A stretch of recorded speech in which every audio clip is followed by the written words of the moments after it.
We always had trouble trying to find that nozzle under there where the water comes out,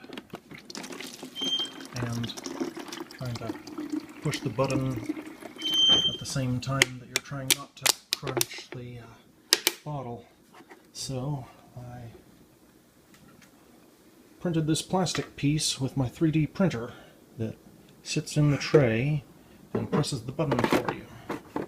So you see how it can fit like that, and then it holds the bottle just right where it needs to be, and you can press on either side and it fills up like that.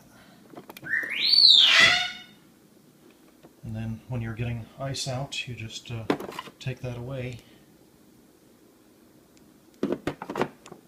Simple enough. It does have to be different for every refrigerator, because a different type of refrigerator may have a completely different opening.